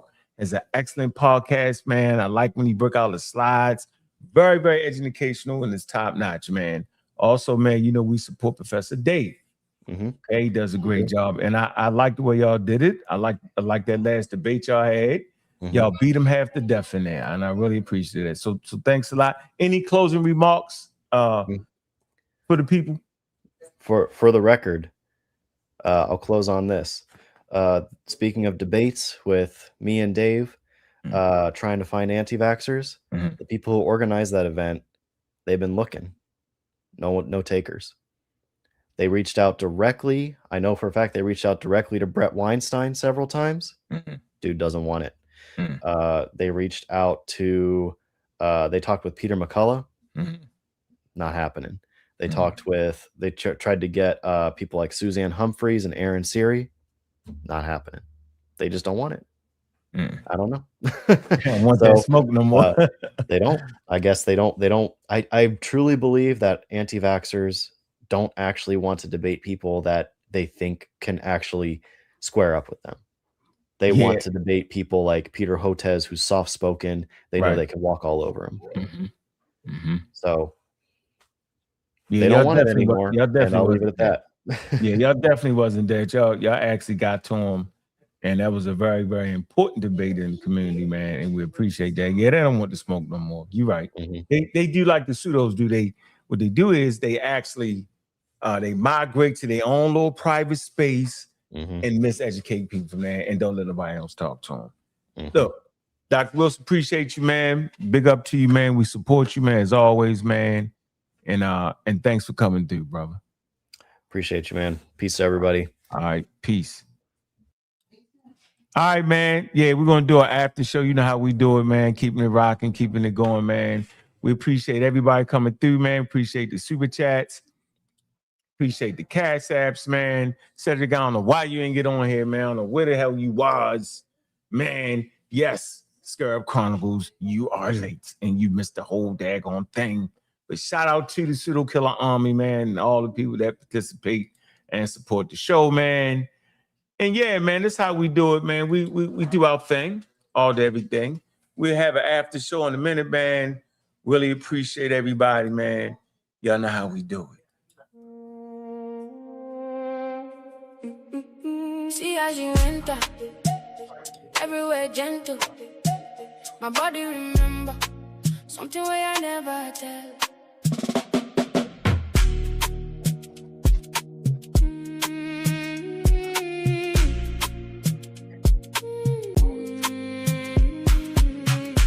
Everything's competition, so those be wishing Bobby Banga. Put niggas on a mission, bitches in the corner, hiding and sneak dissing. Now you they do me. Now you they do me. So now you they hold me. feel leave, no feel go.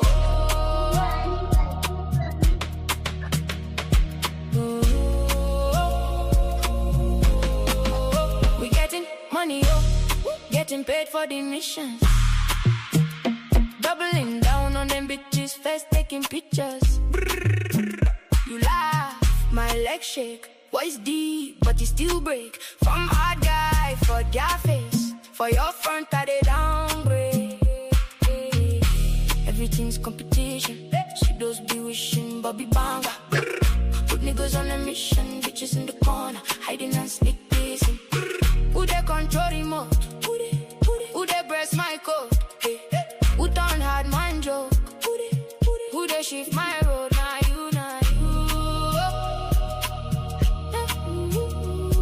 Now you. Hey, we getting money, yo. Getting paid for the missions. Doubling down on them bitches, first taking pictures.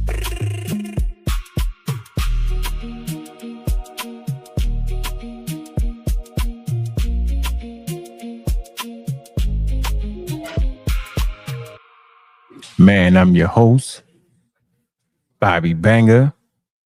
Man, appreciate y'all coming in for the interviews with the expert. Be looking, yo. We got another one coming up, man. Hopefully Professor Dave be coming through. You know how we do it, man. And I appreciate everybody, man, all support, man. Y'all make it possible with your donations, your super chats, man. It allows us to do what we need to do, man. Appreciate everybody coming through. We also like to thank Dr. Wilson for giving us that time, man. Man, these moments with the experts are very precious. I'm glad y'all respect it. And with that, I'm your host, Bobby Banger. We out.